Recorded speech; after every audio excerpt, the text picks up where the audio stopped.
I think people are smart and people are interested in being part of a community because it is very natural for us.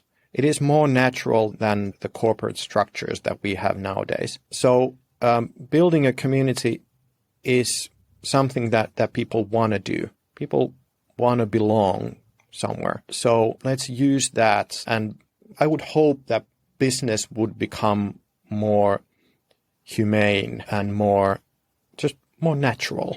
That's my wish. Welcome to the New Process Podcast. Learn all the tools, methods, and best practices combined with people, emotions, and a human-centric mindset to rethink your process and push it to the next level. And here is your host, Mirko Kloppenberg. Yeah, welcome to episode 10 of the New Process Podcast. Today, it's all about how to build a process community. And therefore, I'm speaking with Miikka Leinonen. Miikka is Community Advisor at Ghost Community and Strategic Innovation Advisor at Ghost. Not an agency, not a consultancy. They call it a Ghost Company, based in Helsinki, Finland. And I became aware of his work on LinkedIn, where he is publishing valuable impulses on community building. So I invited him to the podcast to find out more on how to build communities. And this is what we're going to explore in this episode. So you'll learn a lot about community building, like the elements you need to build a community, different types of communities, and how to build a community at all. So maybe a process community. And I'm going to push it even further in the recap after the interview. So there I try to combine what I just learned with my thoughts on process communities. So enjoy the episode with Miikka Leinonen. And now, let's start to rethink processes. Yeah, Miikka, welcome to this episode of the New Process Podcast. It's great to have you here. As I already said, I found you on LinkedIn as an expert for community building. I really liked your posts. And now I'm happy that you're here and you can share with our listeners a little bit more what you are doing as a community advisor and so on. So, Miikka, welcome to the podcast. Thanks for having me. Great to be here. Yeah, cool. So then let's start right away and start with the first check-in question. So in an aircraft, what do you prefer? Aisle or window seat? Yeah, if I travel, I try to have a window seat because I have a slight fear of flying. So it's better for me to see where the plane is and look out the window rather than look inside the plane. So I sort of I'm in the sky, not in the plane. So that's my philosophy. But so as said, I have a slight fear of flying, but I understand that. And I used to fly before COVID fairly a lot, I would say. And I think it's important to travel, not much because of environmental reasons. Of course, it's not good, and I'm happy to stay at home, but it's important to visit places so you don't start thinking too locally. So you're not rooted into particular place, but you understand that there are other ways of thinking and other places in the world where people have different backgrounds and different cultures and sort of be more international. I think that's important. Yeah, definitely. I can fully agree. That's also my experience and what I try to teach our daughters, for example, as well, to be open there and experience other cultures and so on. Yeah, that's cool. And what is your favorite airport? Well, sadly, I would say my favorite airport is Helsinki because it's of course my home airport. It's close by and it's fairly small, so that's many good things about that. And I think before the pandemic, I think my record time was 30 minutes from home to the gate. So that's really good. Yeah, that's cool. I also love the smaller airports because you can be very fast from where you are to the plane there. Yeah, that's cool. Yeah, I was just thinking about Frankfurt Airport, where I started a lot of times flying back to Hamburg and just checking how much time do I have to get from the office to the plane, and will it be delayed? And I made it there within 30 minutes as well from the office into the plane. Wow. But only because I knew there will be a delay, and I'll make it anyways. Yeah, that's funny. That's cool. Yeah. Okay, and the third check-in question goes already a little bit into the direction of processes here. What was the best process you have ever experienced? Well, I think there are many good processes that I've been part of. Many interesting processes, and I think that the best way to describe a well working process is that you don't see the process at all. You're just in the flow. You're carried somehow, and you don't see the structures. And that has become one of my sort of like a way of recognizing badly functioning processes, is that if you can see the structures, there is something wrong with the structures. So, for example, a nice event can be a process where people are led comfortably through the whole, let's say, a weekend, where people don't see any hiccups and people don't see what's happening behind the curtain. People are just enjoying the time spent together. And when something is built well, so it becomes invisible. So anything that is somehow hidden somewhere and still smooth and well working, I think those are good processes. Yeah, that's cool. Yeah, perfect. So thanks for the check-in, and now we're going into the boarding, so getting closer to the content, to the flight of this episode. It's all about processes here in the New Process podcast. So how would you describe your relationship to processes? I divide, I don't know if everything in work, like there are projects or there are processes. And I love planning both, but I hate executing processes. And I've learned that there are people who love processes and people who are excellent at running processes. And it took me a while to admit this to myself, that whenever there's a process or a project, I love I've compared that to like a 100-meter dash, a sport, and I'm interested in the first, let's say, 5 meters of that event, and then I'm bored. Then I want to do something else. And I've understood that that's not the way any process works, that there is somebody who is willing to run only the 5 meters. But luckily, there are people who are more interested in the rest of the process. There are people who really enjoy ticking the box and seeing the end result. That's not my thing. Mm-hmm. Okay. Yeah, then that's interesting. But I think that fits to your job, what you're doing, I would say. Yeah. It's not about having routines there. It's setting up new things, innovating things, and building communities. And there, I'm really interested in... so you are working as a so-called community advisor for Ghost community? Yeah. And can you elaborate a little bit more on what that really is? What are you doing as a community advisor? Well, if we divide the world of communities and we just slice it into a bit smaller chunks, then there are like the whole non-profit world, and then there are these, like, I don't even call them communities, but like more like social media. And let's say startups, they want to have a community around them, so they get a better valuation.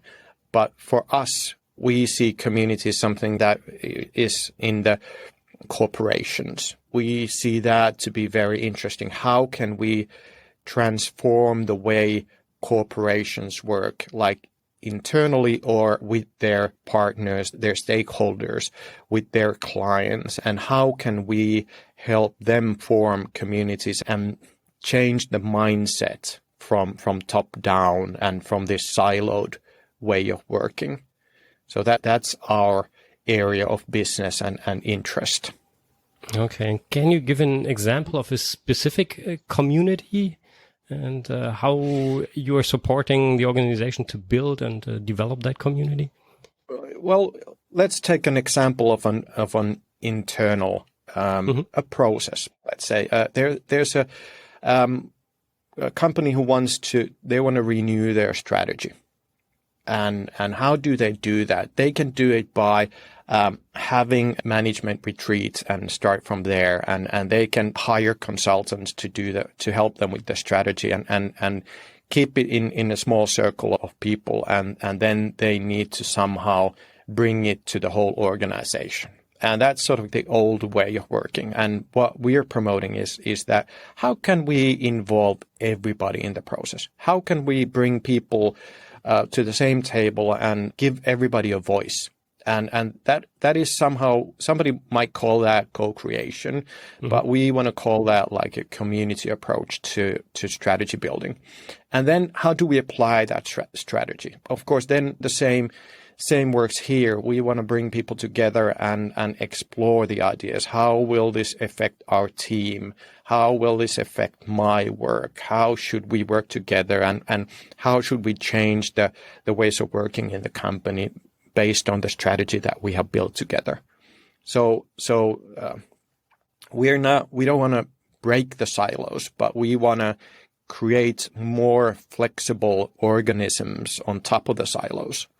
And also flowing around the company. So it's not, people are not working in boxes, but sort of could be, people are allowed to spill their ideas over those boxes and work together with other people who have similar interests. And sort of to create more flexibility and more like these fluid organisms in today's business. I don't know if that makes any sense, or does that help you? Is it an example or just more? Yeah, that's quite good, and I have an idea of how a community like this and a corporation could look like. And to go a little bit deeper into that, what are the tools and methods you are using to build this community? Normally, what we do is that we, of course, we want to have some sort of a structure. We do a plan for the community, but how we typically start is in a very agile way. We bring people together to get a sense of what they want and how they see the community forming. So we do have a plan. But we're willing to change the plan after the couple of first meetings with people. So it's not driven by us, but it is driven hopefully by the people themselves. Okay, that's really interesting. I already tried to bring that together with processes, so that's really interesting. Let's go into that direction more. And what would you recommend to the community, the new process community? That's funny.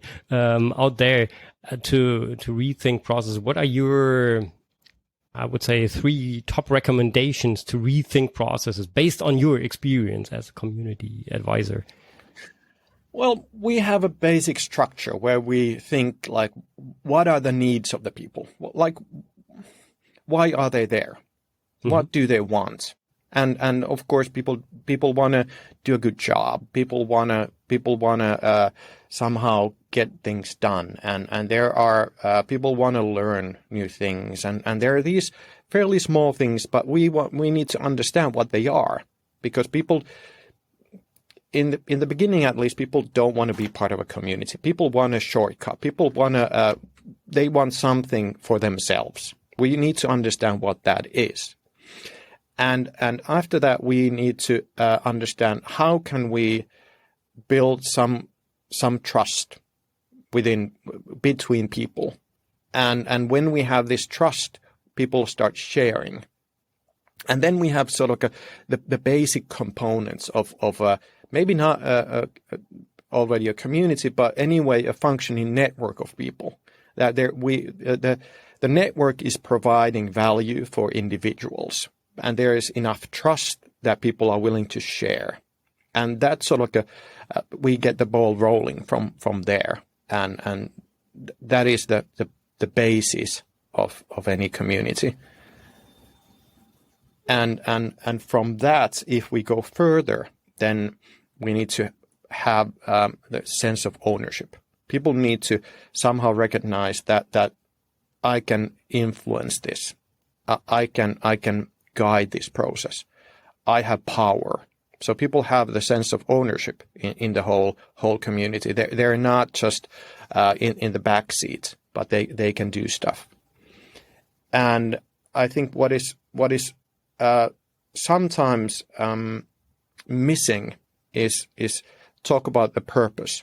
That is also important. And it doesn't have to be life-saving. It doesn't have to be a huge purpose, but it needs to be something that people share in the process, that people see that there's a common goal. It can be something more tactical, and it doesn't have to be enormous, but talk about the purpose. Why are we here? And that bonds people together, that people are doing the same thing. I think it needs to be a bit bigger than like individuals and individual goals. And it needs to be something that people can align to. And so if we have those components, then people are more able to work together, and hopefully that becomes more seamless and more shared. Long answer, sorry. No, that's perfect. I just have a follow-up question on the purpose thing there. Are you having something like a workshop format is there something you would call a community purpose, or how do you approach this? I think like to tackle two basic questions is like, ask people, why are you here? What do you hope to get out of this personally? What's in it for you? That's a simple question. And if there's enough trust, people can answer honestly. And the other question, which is sort of guiding us towards the purpose, is like, why is it important that we're here? And typically the answers we get are they are interesting. They are warm. They are something that people can really relate to and share. So two simple questions. Why are you here? What do you hope to get out of this? And why is it important that we are all here doing this? Okay. Yeah, that's fits perfectly to what I'm talking about is called process purpose.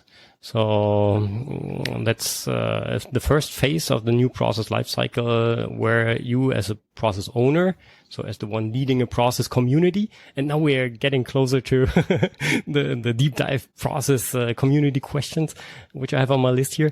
And that's the first step of this lifecycle. So when you are improving a process, in the beginning, you should think about the purpose of this process and bring the people together, the people working in as well as on the process, and ask them, why are we here? Why do we have this process? And then develop something like a process purpose statement, which then can be used to inspire the people and to extend the community, involve more and more people, and bring that process to life. So that's super interesting. And I think we definitely need to follow up on that and have a closer look onto what you're doing there. And I think cool. I think it's also important to revisit that purpose from time to time. Yeah. And if the group has new members, or if it is lost at some point, I think it's always good to revisit the purpose, and because that aligns people and that brings people together, and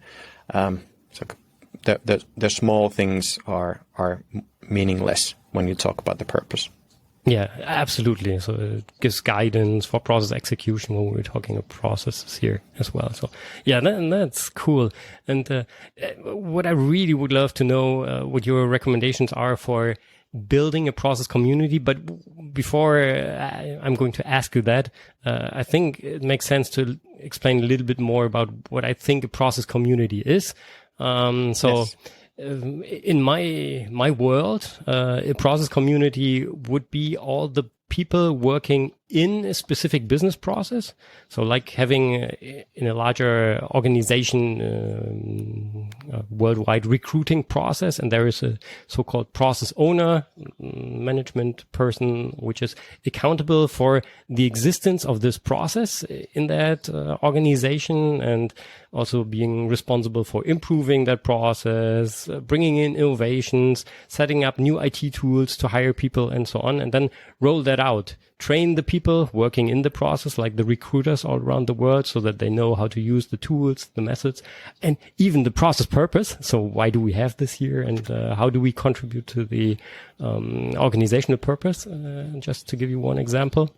So for me, this is a process community. All the people working in this HR recruiting process, for example, and there is someone moderating this community or building this community, like the process owner, and he always gets support by a team of people that are working on that. So this is what I would call a process community. And now my question is, what is your recommendation? If I am the owner of this global recruiting process in a larger organization, what would you recommend to me? How should I build my community, develop that? What should I do? I think first you should establish like what is the community you want, and let's have a couple of examples. Do you want to build a learning community? Do you want to build a community where people share what they know and enjoy that, or do you want to build a community of practice where people who do the same stuff do it together and sort of keep each other informed and sort of day-to-day activities done together, or is it like maybe the third option is it like a community for change? Is it something that where there's a big sort of bit more rebellious idea? Is it something that people wanna? Is it something where people want to change something? And those maybe those three types of communities. Is it like a learning community, community of practice, or change community? And those have a bit of distinctions and ways of working and maybe the level of passion and all those. They're a bit different. But I think it's important to decide like what kind of a community are you building, and we have like a basic structure. How we typically approach things is that we try to bring people together and share time. Maybe an hour, 2 hours. That's enough. But as many people as possible, and then maybe do that once or twice, and ask interesting questions, have discussions, and from that we typically find the people who are more passionate and who want to have some role in the community, and typically we call that like the core team of the community, and they're volunteers who want to do stuff, And that's sort of the easiest way to do it is just have a raise of hands, like who wants to be in the core team? Yeah, and typically you easily get the handful of people, and then you sort of after that you sort of have two communities. You have the core team, which is a small community, and then you have the bigger community, and then we need to figure out how we can build the core team and build the trust and sharing and ownership and all that in the core team. And then how can we help the core team actually run the community? Mm-hmm. Okay, and what would you recommend to the core team to run the overall community then? Well, in the beginning, of course, the core team needs a lot of support. Because they are volunteers, they don't have the time for that, and frankly, in many cases, people, even though they are given the sense of ownership, they don't know what to do with it, because they sort of might be a new way of working, and it is something, if they are more familiar with the corporate way and they have this mindset that decision needs to be coming from the manager or somebody else, and so they're not able to in the beginning to grasp the ownership. So they need a lot of support, but slowly give that ownership to them and ask like, and I think the easiest way to do that is to organize an event with the core team. Let's say that we let's have an online workshop together and have a brainstorming session with the core team. Think about what we could do and then talk about different roles. Is there somebody who wants to facilitate something? Is there somebody who wants to do the invitations? Is there some other roles? So people start to get the idea of ownership and start to work together. Okay. And then what would this team or should this team do to moderate this overall community from the core team's perspective? So how do they involve the people? Like take an example. You mentioned the three types of communities, and I would take all three for process community, but it always depends on where you are in the process lifecycle. So like, as I already said, the first step is to develop process purpose. And now we know why this process is here, but often like a recruiting process, the company is already there. We now know our purpose, and there maybe is a strategy which we would like to fulfill or contribute to with our process. And now we develop a new recruiting process, and we want to roll that out, implement this process. So there are recruiters all around the world. We have this core team of people who were also working on the new process. And now, what would you recommend with regards to the community? How should they implement this process, or even before, while they are developing the new process itself? What should they do with the bigger community out there, not being part of the core team? Does that make sense? Yeah, in this sort of, I will take this as a fictional case, and so I will have a fictional solution. I would gather as many people as possible around this topic, and from those I would get the core team. I would spend some time with the core team and try to build this sense of ownership with them and start actually doing something. Because of course, any community, this is a sort of a side note, but community can be something also that does not exist really. It does not have any activities.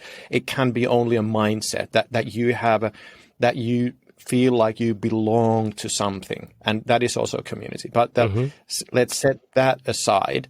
Every community needs some actions. There needs to be some sort of a backbone to the community. So there needs to be calendar. There needs to be events. There needs to be something that people can really grasp, or there can be certain tasks.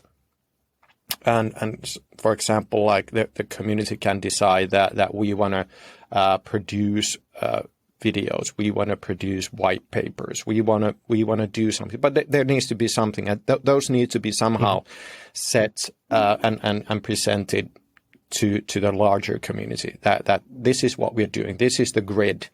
This is the tangible outcomes of this community. I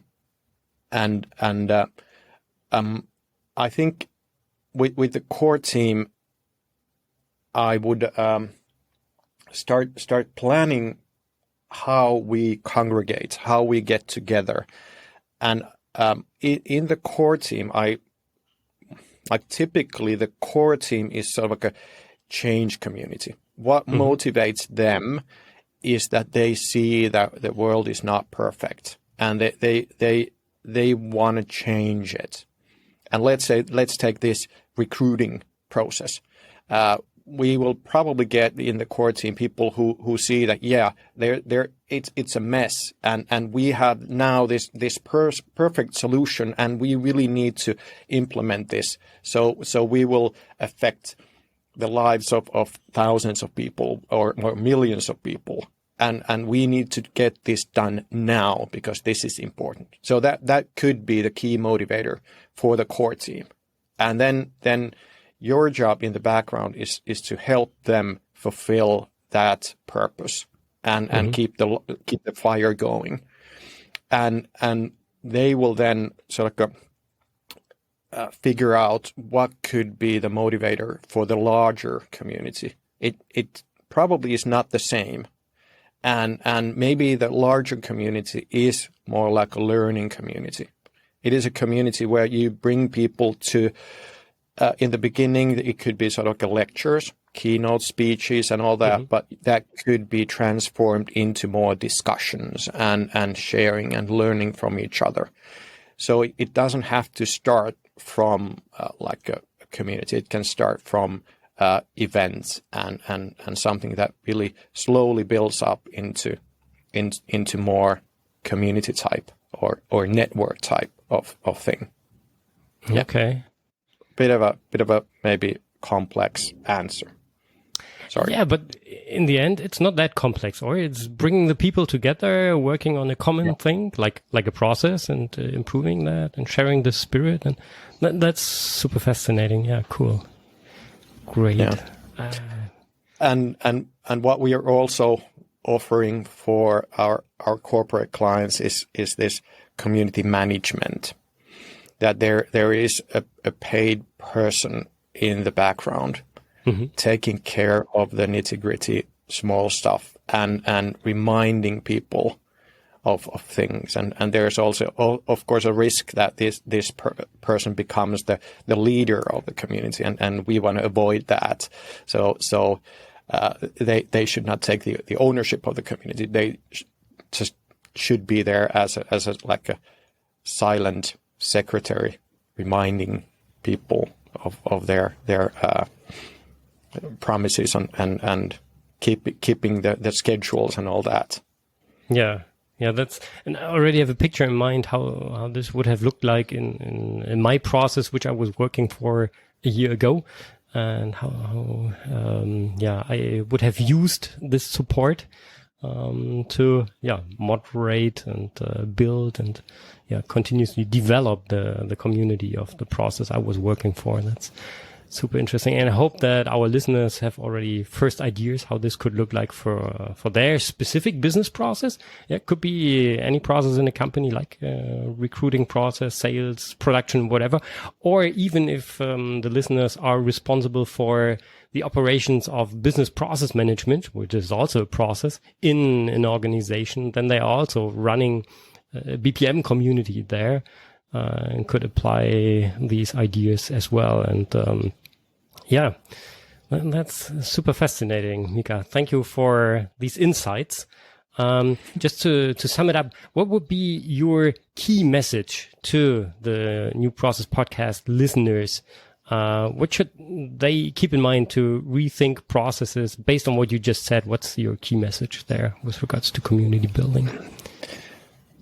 The phrase that I need to remind myself of, I need to repeat this over and over and over and over again in my head is, how can we help people do this for themselves? Mm-hmm. And I think it's easy to say this, but as said, I keep forgetting it myself all the time, and I start planning things, and I start making assumptions of people's needs and such, but to approach everything with this mindset and this question, like, how can we help people do this for themselves? I think that is a key to community and key to giving the ownership and purpose and the reins of people's future to themselves, and not try to manage everything.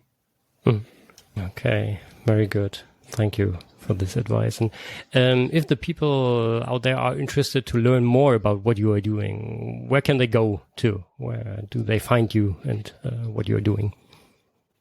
Yeah, we have a very minimalistic website, ghostcommunity.fi.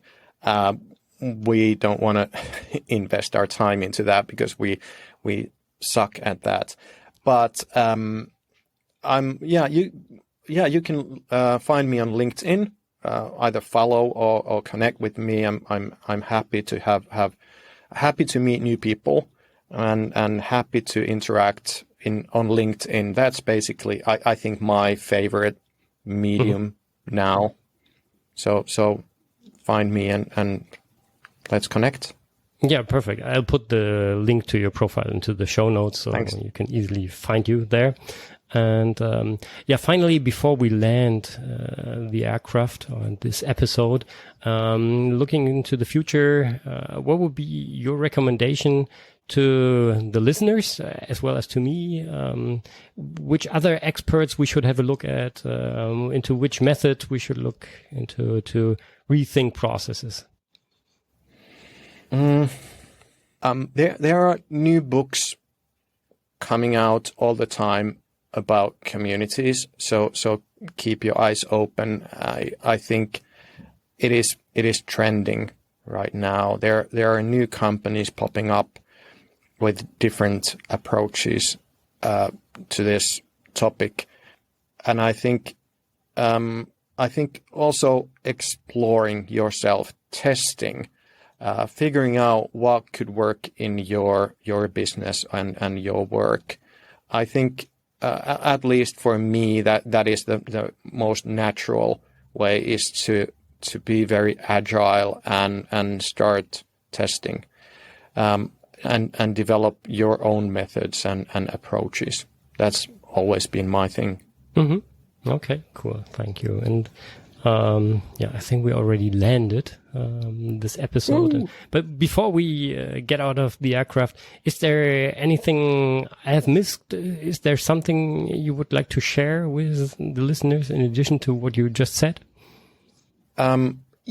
Yes, I think people are smart, and people are interested in being part of a community because it is very natural for us. It is more natural than the corporate structures that we have nowadays. So building a community is something that people want to do. People want to belong somewhere, and so let's use that. And I think I would hope that business would become more humane and more natural. Mm-hmm. Yeah, that's my wish. Perfect. Thank you. And finally, how would you describe our flight with just 3 words? What you just experienced here. Interesting, rambling, and I would say learning. Okay. Yeah, that's good. It should always be an inspiring experience for all of us. Or for me, it was definitely. Yeah. For me too. Yeah, I think even though I took most of the airtime, I think to be asked these interesting questions and having this other angle that you're poking me from it's like a bit of a different and weird angle. I think it's fresh. Very good. I think these are the perfect closing words here. Miikka, thank you very much for being on the New Process podcast, and looking forward to cooperating with you in this or other ways. Thank you. Bye-bye. Thank you. Bye. Let's recap today's New Process inspiration. I just love what he said, that I was poking him from a different and weird angle. Yeah. Okay, I'm still a process guy. For me, processes are everywhere. And I was wondering all the time how to apply what he just said to processes. And this is what I'm going to try to do in the recap here as well. So first, Miikka told us about the 3 elements you need to build a community. The first one is trust. To start a community, the people need to trust each other before they start sharing. The second element is ownership. People need to take ownership, so need to take ownership for the community. And the third element is purpose. There has to be a purpose, a common goal for the community. So an answer to the question, why are we here? This bonds people together, and knowing what you hope to get out of this community, that's very important as a purpose. So that's the third element. And I think this can be directly transferred to processes as well. So maybe you remember the episode on process purpose. People working together in a process are a community, and they need a common purpose which they can share. So the people working in the process are a process community. And then Miikka told us about the 3 types of communities. The first type is a learning community, where people share what they know and can learn new things within this community. The second type is a community of practice. So a community where all the people are doing the same stuff, like working in one process. And the third is a community for change, a community of people who want to change something. As he said, for the people in the community of change, for them, the world is not perfect and the people want to change something. So that's the third type, community for change. And in my experience, I would say that process communities are somehow all 3 types, depending on where they are in the process lifecycle. It can be learning community within the implementation phase, when we're talking about trainings and events on how to tell the people how the new process looks like. Or it can be a community of practice, whenever the people are working in one process and they are talking to each other to exchange about the process itself. And finally, it can be a community for change, especially in the beginning of the life cycle, in the purpose, in the strategy, in the design phase. That's where the people come together and want to change something to contribute to fulfill the purpose of the community. Miikka also told us more about the steps on how to build a community. So there, the first step is to bring the people together. I think that's easy. And then to identify the passionate people for something like a core team, which then, as an inner circle, is a community for change. And in the core team, you then try to fulfill the 3 elements he told us about. So first, to build trust, to share ownership, and to create a common purpose. And based on this, then this core team can, in another step, create a backbone for the community, a common action, something tangible, a tangible outcome of the community. And this is what I would say with regards to a process community. That would be the business process itself. So the business process is the outcome of a process community. And now we have to make this more tangible, not just having process documentation, which you can use and talk about. I'm thinking about making it experienceable, like when you set up trainings to tell the people about process changes, you have workshops to discuss about the process, or even setting up events to inspire the people. Yeah, creating inspiring experiences. Maybe this is already a teaser for the next episodes coming up, besides the ones talking about the tools, but more about that at the end of the episode. But let's pick it up again and try to dive even deeper into how to apply what we just heard to processes, to process communities. So there, I would say we often, if you are applying something like the new process role concept there, we often have already parts of the people for the core team, like having the process owner, the process architect, or even a team of process architects, and the process managers of the different process instances of the process. So this could be already a formal core team of the process community. And then they have to build the bigger process community of the people working in the process all around the world.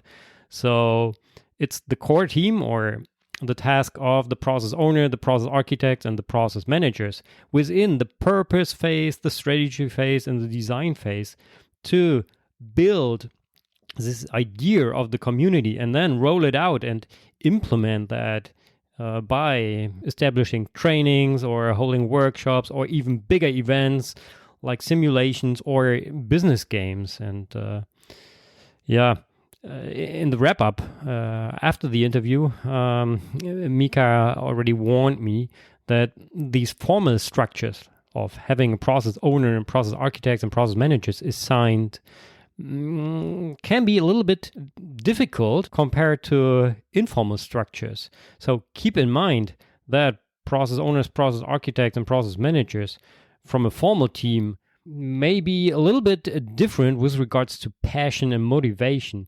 So could be that it is necessary to build something like a core team out of these roles to have a team of passionate people to push the community ahead. Yeah. And then create inspiring experiences. And I hope that today's episode was also a little bit kind of an inspiration for you, and that you can apply some of these ideas to your own process as well. As an outlook, in the next episode, I'm going to talk to Ole Tillmann. He is an innovation and communications consultant from Berlin. And we're going to talk about how to pitch your process. So stay tuned for the next episode. Have a great day. Bye-bye and auf Wiedersehen. You've been listening to the New Process Podcast. Make sure to subscribe so you don't miss the next episode for more tools, methods, and best practices to rethink your process and push it to the next level. Thank you for listening. And by the way, I just want to say thank you to all of you who already wrote a review on Apple Podcasts. So all of them 5 stars. That's really awesome. Thank you very much. The latest one is from Process Larry. Oh, I'm just wondering if you know Miikka. So greetings to Helsinki.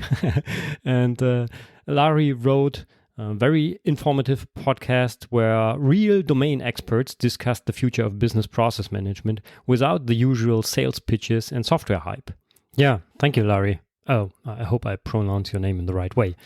So if you liked what you heard, would be great if you also head over to Apple Podcast by following newprocesslab.com/Apple and just quickly give a 5-star review. So thank you very much and bye-bye.